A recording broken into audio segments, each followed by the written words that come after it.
পরিস্থিতি মানুষকে বদলে দেয়। তারপর একটা সময় পর দেখবেন কাউকে পাত্তা দিতে আপনার আর ভালো লাগবে না। কেউ আপনাকে পটানোর চেষ্টা করলেও আপনার কাছে বিষয়টা আর ইন্টারেস্টিং মনে হবে না।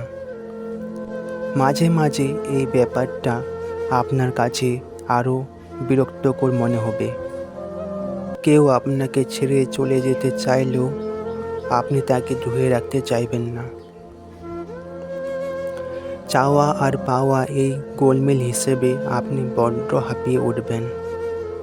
তাই কারো থাকা কিংবা চলে যাওয়া পূর্বের মতো আপনার আর আগ্রহ থাকবে না। পরিবেশ আর পরিস্থিতি মানুষকে বদলে দেয়, না চাইলেও বদলে দেয়।